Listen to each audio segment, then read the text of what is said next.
चलो बच्चों, आज हम लोग सिंपल हार्मोनिक मोशन के चैप्टर पढ़ रहे हैं। तो उसमें टॉपिक है आज का energy conserve in simple harmonic motion. Simple harmonic motion के दरमियान कोई बॉडी सिंपल हार्मोनिक मोशन कोई पार्टिकल या ऑब्जेक्ट कर रही है तो उसकी एनर्जी क्या रहेगी, कंजर्व रहेगी। उसी को हम प्रूफ करेंगे। तो चलिए, तो एक स्प्रिंग लेते हैं, एनर्जी कंजर्व। पहले टॉपिक्स दे देता हूं, एनर्जी कंजर्व इन एसएचएम। ये आज का टॉपिक्स है। इसको बहुत इजी वे से इसको समझने की कोशिश करेंगे, बहुत सिंपल वे से। तो हमने कोई भी एनर्जी कंजर्वेशन हम देखते हैं तो हम देखते हैं टोटल एनर्जी एवरी पॉइंट पर क्या रहेगा, कांस्टेंट रहेगा। जब बॉडी सिंपल हार्मोनिक मोशन कर रही है तो उसकी अलग अलग पोजीशन होती है। कभी एक्सट्रीम पोजीशन पर जाएगी। अब एग्जांपल देता हूँ, एक फिगर बना लेता हूँ सबसे पहले। अब एक स्प्रिंग से अटैच कोई ब्लॉक है, एक स्प्रिंग से अटैच क्या है, एक ब्लॉक है। और जब हम इसको स्ट्रेच करके छोड़ देंगे तो ये ऐसे ऑसिलेट करेगी, आगे पीछे ऑसिलेट करेगी। तो एक बार उसकी पोजीशन क्या होगी, एक बार पोजीशन, ये मीन पोजीशन हो गया। ये क्या हो गया, x = 0, ये मीन पोजीशन हो गया, मीन पोजीशन। अब क्या है ना, ये मीन पोजीशन से इधर भी पार्टिकल जाएगी, इधर भी पार्टिकल जाएगा। अब इसका मीन पोजीशन हो गया, ये मीन पोजीशन MP हो गया। MP से मध्य प्रदेश का मतलब नहीं है, MP से क्या मतलब है, मीन पोजीशन। और यहाँ पर क्या है, एक्सट्रीम पॉइंट, एक्सट्रीम पोजीशन है, जिससे एम्पलीट्यूड क्या होगा, यहाँ E1 लिख देता हूँ और यहाँ पर E2 लिख देता हूँ, दोनों एक्सट्रीम पोजीशन है। यहाँ पर एम्पलीट्यूड क्या होगा, A होगा। अब क्या है ना, जब कोई बॉडी सिंपल हार्मोनिक मोशन करती है तो यहाँ जब एक्सट्रीम पोजीशन पर जाती है तो अपनी डायरेक्शन को चेंज कर लेती है। तो डायरेक्शन को चेंज करने के समय उसकी वेलोसिटी 0 होना एकदम ज़रूरी है। जब हम किसी बॉडी को ऊपर फेंकते हैं तो मोमेंटरली क्या होता है, बॉडी कुछ देर के लिए, सेकेंड के लिए, कुछ मोमेंट के लिए रुकता है, फिर नीचे आता है। तो जहाँ बॉडी का या पार्टिकल का डायरेक्शन चेंज होता है वहाँ पर वेलोसिटी क्या हो जाता है, 0 हो जाता है। यानी एक्सट्रीम पोजीशन पर जाकर वेलोसिटी को, इधर से जा रही है तो उसको रिटर्न होना है, तो यहाँ पर वेलोसिटी क्या हो जाएगा, मोमेंटरली 0 हो जाएगा।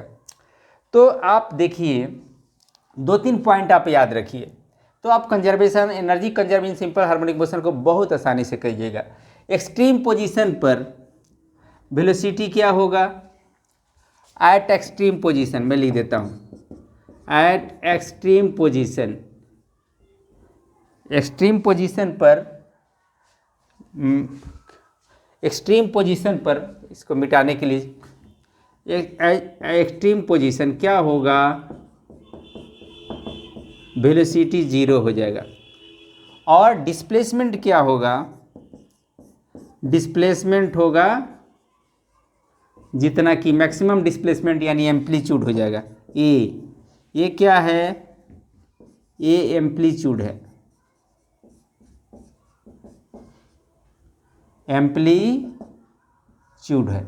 अब क्या है ना, काइनेटिक एनर्जी, अब एक्सट्रीम पोजीशन हम E1 की बात कर रहे हैं, चाहे E2 की बात कर रहे हैं, जो भी ले लीजिए, E1 की बात कर रहे हैं। एक्सट्रीम पोजीशन E1 की भी 0 हो गया है और डिस्प्लेसमेंट हो गया। तो यहाँ पर काइनेटिक एनर्जी का फार्मूला होता है 12 mv²। ये बहुत पुराना फार्मूला है। V के लिए फार्मूला होता है हमारे पास, यहाँ पर V क्या है, एक्सट्रीम पोजीशन पर V क्या है, 0 है। तो काइनेटिक एनर्जी क्या हो गया, 12 m और 0 का स्क्वायर, तो ये 0 हो गया। अब देखेंगे पोटेंशियल एनर्जी क्या है, elastic potential energy, potential energy ही यहाँ पर बोलेंगे। तो पोटेंशियल एनर्जी का फार्मूला होता है 12kx², 12kx², ये जनरल फार्मूला है। x का वैल्यू क्या लिखूँगा, a रखूँगा, तो क्या हो गया, 12ka²। अब हमको देखना है टोटल एनर्जी, एक काइनेटिक एनर्जी, एक पोटेंशियल एनर्जी।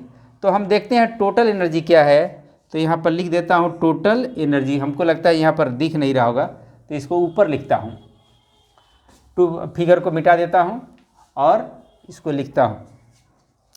टोटल एनर्जी क्या होगा? Kinetic energy plus potential energy. Total energy बराबर क्या होगा? Kinetic energy plus potential energy. तो काइनेटिक एनर्जी क्या है? तो 0 है। अब पोटेंशियल एनर्जी क्या है? तो हाफ के ए स्क्वायर हो गया, हाफ के ए स्क्वायर हो गया, यानी हाफ के स्क्वायर ही हमारा रिजल्ट हो गया। ये टोटल एनर्जी कहाँ पर? टोटल एनर्जी हम लिख देते हैं, टोटल एनर्जी ET एट कहाँ पर? तो E1 पर। इक्वेशन 1 हो गया। अब हम मीन पोजीशन हम लेते हैं, वो यहाँ की बात करता हूँ। तो हमारा बेस को मिटा देता हूँ। और मीन पोजीशन पर क्या होता है? वेलोसिटी मैक्सिमम होता है और पोटेंशियल एनर्जी 0 होता है, क्योंकि यहाँ पर डिस्प्लेसमेंट 0 होता है। तो जहाँ डिस्प्लेसमेंट 0 हो वहाँ पर पोटेंशियल एनर्जी क्या होगा? 0 होगा। तो नाउ एट मीन पोजीशन पर हमारा x का वैल्यू 0 हो गया, तो पोटेंशियल एनर्जी क्या हो जाएगा? हाफ के एक्स स्क्वायर होगा ना। तो x का वैल्यू 0 है तो काइनेटिक एनर्जी 0 डायरेक्ट लिख दें, 1/2 के या 0 का स्क्वायर यानी 0 हो गया। अब हम लिखेंगे यहाँ पर काइनेटिक एनर्जी। काइनेटिक एनर्जी कहाँ पर? एटो मीन पोजीशन पर। तो यहाँ पर वेलोसिटी मैक्सिमम होता है, तो हाफ mv²। तो v का फार्मूला होता है ω√A-x²। ये फार्मूला है ना। तो यहाँ पर बैठा देता हूँ हाफ v का स्क्वायर, यानी इसको स्क्वायर करेंगे तो v² के जगह पर हमारा होगा ω²। v का स्क्वायर जब करेंगे तो ओमेगा का स्क्वायर होगा, ये रूट हट जाएगा, यानी ω² A² - x²। ठीक है। अब क्या है ना, मीन पोजीशन पर हमारा पोटेंशियल एनर्जी 0 हो गया, तो टोटल एनर्जी तो यही रह जाएगा ना। Total energy KE + P। तो ये 0 है, ये पोटेंशियल एनर्जी 0 है, तो इसको छोड़ देते हैं, इसी को रखता हूँ हाफ m। अब क्या है, ω² को जगह पर लिख सकते हैं। ω² का वैल्यू क्या होता है? ω² बराबर होता है K/m। तो यहाँ पर K/m बैठा देता हूँ, m K/m A² - x²। अब m कट गया, सॉरी m क्या कर दूंगा? काट दूंगा। x का वैल्यू क्या बैठाऊंगा? 0, क्योंकि मीन पोजीशन पर x का वैल्यू क्या है? 0 है। तो आपको आ जाएगा हाफ के A²। तो आपने देखा टोटल एनर्जी कहाँ पर? तो मीन पोजीशन पर भी हमारा हाफ के A² हो गया। तो हमने तो बात कर लिया एक्सट्रीम पोजीशन की, हमने बात किया मीन पोजीशन की। अब कोई ज़रूरी है जो पोजीशन यहाँ एक बार बीच में भी चेक करना है। यहाँ पर टोटल काइनेटिक एनर्जी 0 होता है, सिर्फ इलास्टिक पोटेंशियल एनर्जी ही रहता है। यहाँ पर पोटेंशियल एनर्जी 0 हो जाता है, टोटल काइनेटिक एनर्जी रहता है। लेकिन बीच में क्या होगा ना, पार्शियली रहेगा, काइनेटिक एनर्जी भी कुछ रहेगा और कुछ पोटेंशियल एनर्जी रहता है। तो चलिए कहीं बीच की स्थिति को अब चेक करते हैं। तो आपने देखा E1 पर हाफ के A² और मीन पोजीशन O पर भी हाफ के A², जहाँ K क्या है? स्प्रिंग कांस्टेंट है। तो आगे की अब बात करता हूँ। अब आगे चलता हूँ और कहीं बीच की पोजीशन को मैं पर चेक करता हूँ। तो इसको मिटा दूँ, तो बीच की स्थिति को देखता हूँ। हाफ के A² हर जगह आ रहा है, तो क्या बीच में भी कहीं हाफ के A² आ रहा है? तो उसको देखते हैं। अब क्या है ना, अब मैं मान लिया जो कहीं पोजीशन है ये R है, ये R पर कितना दूर है? तो यहाँ से x डिस्टेंस दूर पर है, और टोटल एम्पलीट्यूड कितना है? तो ये है। तो जब ये R पोजीशन पर रहेगा, फॉर पोजीशन R, जब कोई बॉडी सिंपल हार्मोनिक मोशन पर करती है तो R की पोजीशन पर, पोजीशन R की पोजीशन में उसके पास काइनेटिक एनर्जी कितना है, पोटेंशियल एनर्जी कितना है, उसके बाद हम टोटल एनर्जी को जोड़ेंगे। तो दिखाना होगा हाफ के ए स्क्वायर, कहे कि हमने E1 पर भी हाफ के ए स्क्वायर मान लाया हूँ, अब मीन पोजीशन पर भी हाफ के ए स्क्वायर, तो यदि एनर्जी कंजर्व है तो आर पर भी उतना ही आना चाहिए, हाफ के ए स्क्वायर आना चाहिए। तो देखते हैं आता है कि नहीं। अब क्या है ना, अब निकालता हूँ के ई, तो क्या होता है हाफ एम भी स्क्वायर, भी बराबर क्या होता है फार्मूला, ओमेगा रूट अंडर ए स्क्वायर माइनस एक्स स्क्वायर। तो इसको लिख देता हूँ हाफ एम भी स्क्वायर करेंगे तो ओमेगा स्क्वायर हो जाएगा और इसका रूट हट जाएगा, यानी ए स्क्वायर माइनस एक्स स्क्वायर।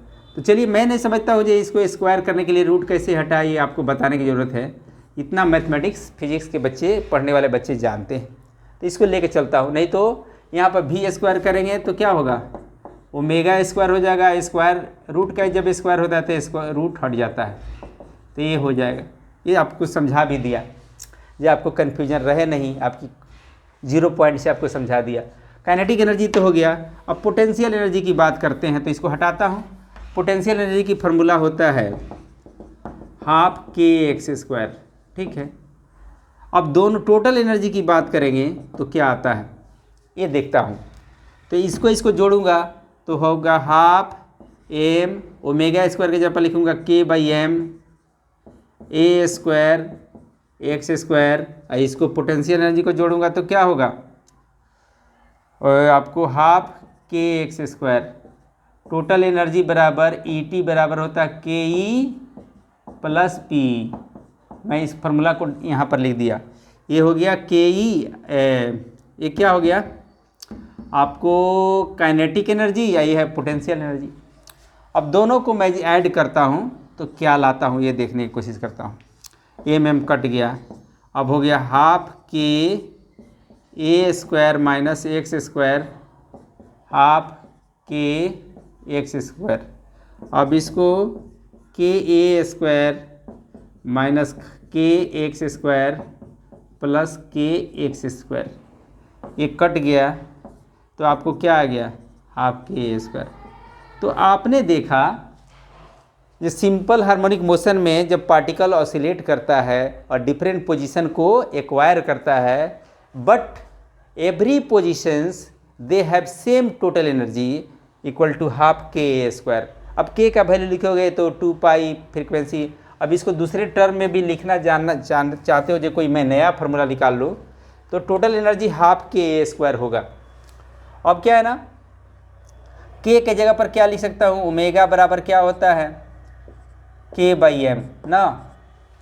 अब के के जगह पर आप लिखोगे omega square by into M बराबर के हो गया, और ओमेगा के जगह पर लिखेंगे 2 पाई एफ का स्क्वायर इंटू एम, यानी 4 पाई एफ स्क्वायर एम हो गया के का वैल्यू। तो यहाँ पर बैठा देता हूँ तो क्या आएगा, हाफ के जगह पर लिखूँगा 4 पाई स्क्वायर, पाई का भी तो स्क्वायर होगा, हाँ पाई का स्क्वायर फ्रीक्वेंसी का स्क्वायर और एम का स्क्वायर नहीं होगा। अब इसमें 2 से काट दिया 4 को, तो क्या हो गया 2 pi square frequency square M, यानी ए वाला पोजीशन आपको आ गया। यानी आप देख रहे हैं कि वेलोसिटी पर ये डिपेंड नहीं कर रहा है, सिर्फ एम्पलीट्यूड पर डिपेंड कर रहा है, फ्रीक्वेंसी पर डिपेंड करेगा और mass of the oscillating body पर डिपेंड करेगा। यहाँ ए मैंने फ्रीक्वेंसी, एम से मास, और यहाँ पर स्प्रिंग कांस्टेंट और ए क्या है एम्पलीट्यूड पर डिपेंड करता है। तो जब कोई बॉडी सिंपल हार्मोनिक मोशन करता है तो उसकी एनर्जी हमारा एम्पलीट्यूड का स्क्वायर का डायरेक्टली प्रोपोर्शनल हो रहा है, फ्रीक्वेंसी का स्क्वायर का डायरेक्टली प्रोपोर्शनल और मास के डायरेक्टली प्रोपोर्शनल होता है। ये कंक्लूजन निकला।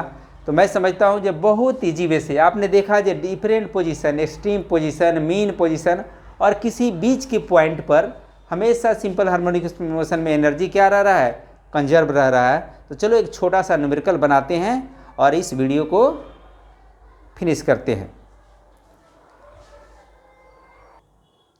तो चलो बच्चों, अब हम लोगों ने काइनेटिक एनर्जी कंजर्वेशन आपको देखा, energy in simple harmonic motion, तो इसमें 2 एनर्जी शामिल होता था, काइनेटिक एनर्जी और पोटेंशियल एनर्जी।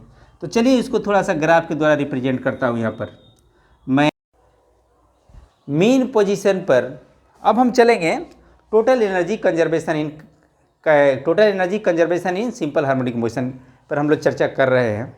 तो यहाँ पर मीन पोजीशन पर काइनेटिक एनर्जी क्या होता है, मैक्सिमम होता है, और पोटेंशियल एनर्जी क्या होता है, जीरो होता है। यानी ए वाला लाइन मैं इसको बना देता हूँ, ये हो गया के ई, क्या हो गया, काइनेटिक एनर्जी नहीं पोटेंशियल एनर्जी, क्या कि मीन पोजीशन है, पोटेंशियल एनर्जी क्या हो गया, जीरो हो गया। लेकिन काइनेटिक एनर्जी क्या हो गया, मैक्सिमम। इसको ऐसे बनाता हूँ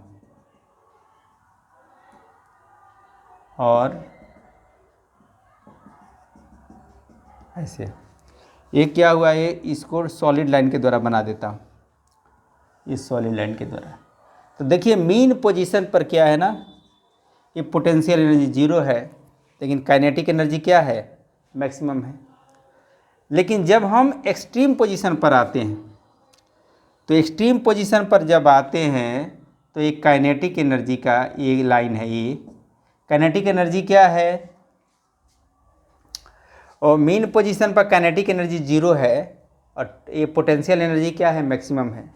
तो आप देखोगे बीच में जाओगे तो ये क्या हुआ, बीच में जाओगे कहीं पर किसी पार्टिकल में एक्स के जगह पर, तो क्या होगा, ये काइनेटिक एनर्जी आपका, ये पोटेंशियल एनर्जी कम होगा और काइनेटिक एनर्जी ज़्यादा होगा, और इस तरह से टोटल एनर्जी क्या रहेगा, कंजर्व रहेगा। तो ये बताता है कि एक घट रहा है, काइनेटिक एनर्जी धीरे धीरे मीन पोजीशन से दूर जाएंगे तो घट रहा है, लेकिन इस तरह से पोटेंशियल एनर्जी क्या रहा है, बढ़ रहा है, लेकिन टोटल एनर्जी क्या रहेगा, कंजर्व रहेगा। तो ये ग्राफ आपको बता देता है, यानी टोटल एनर्जी हमेशा कंजर्व रहेगा। अब है एक न्यूमेरिकल हम लोग मेरे पास है, और इसको पढ़ते हैं और इसको समझने की कोशिश करते हैं और इसको सॉल्व करते हैं। A point particle of mass 0.1 kg is executing simple harmonic motion of amplitude 0.1 metre.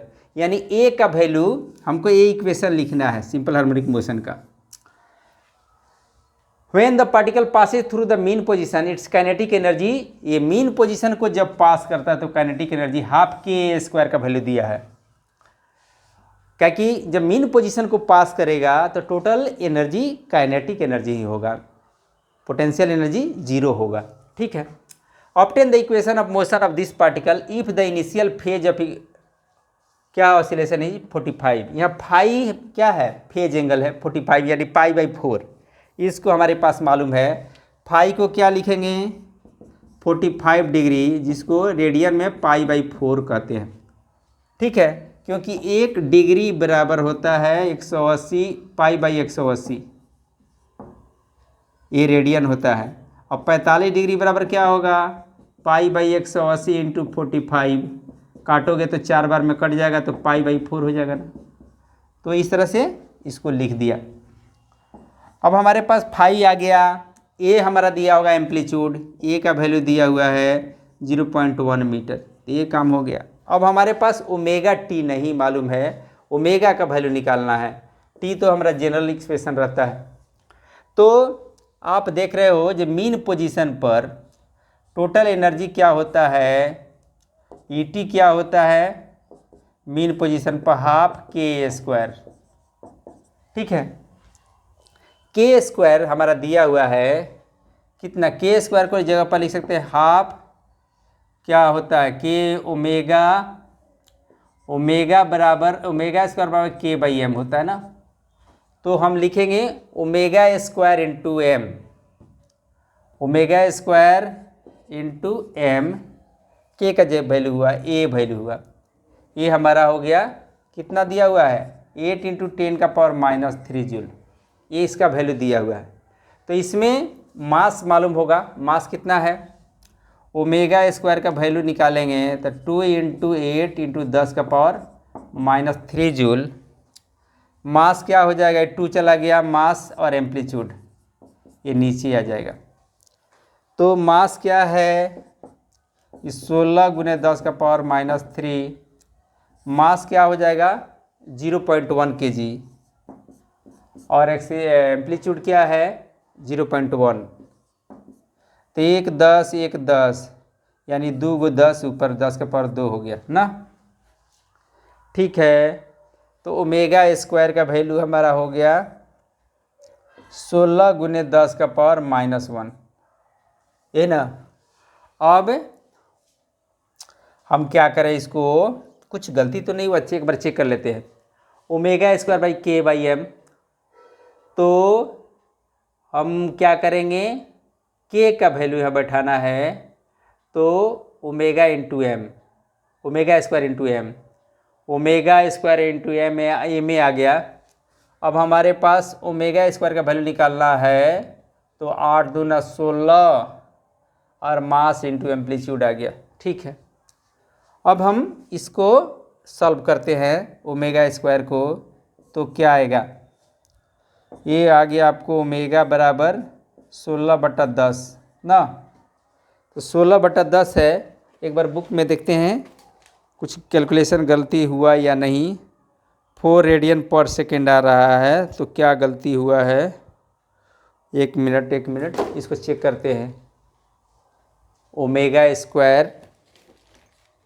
Omega square बराबर हो गया half omega square A, half omega square M omega square A square होता है।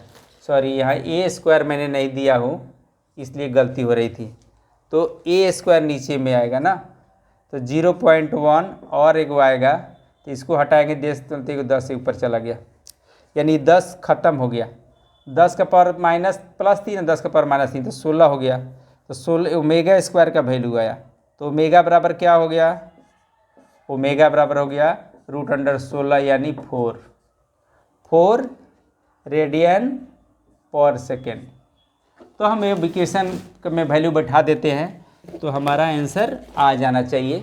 अब इसको हटाता हूँ, अब इसमें सारा चीज़ हमको मालूम है, यहाँ पे बैठा देता हूँ। वाई ए के जगह पर क्या बैठाऊँगा 0.1 साइन ओमेगा के जगह पर 4t आई इसको π/4, ये हमारा इक्वेशन हो गया। तो मैं समझता हूँ कि ये वीडियो आपको बहुत इजी लगा होगा, बहुत सिंपल लगा होगा। मैं बहुत ज़्यादा इसको पेचीदा नहीं बनाया हूँ, बहुत सिंपल बनाने की कोशिश किया हूँ। तो मैं समझता हूँ कि इस जो सब्जेक्ट मैटर है, कंटेंट है, आपको बहुत आसानी से समझ में आ गया होगा कि energy conservation in simple harmonic motion में डिफरेंट पोजीशन पर जब कोई पार्टिकल सिंपल हार्मोनिक मोशन करता है, तो उसका टोटल एनर्जी कैसे कांस्टेंट रहता है, और एक न्यूमेरिकल भी आपको बहुत आसानी से समझ में आ गया। तो हमारे जो चैनल है रंजीत सिंह के क्लासेस, इसको लाइक कीजिए, सब्सक्राइब कीजिए और इससे लाभ उठाइए। Thank you.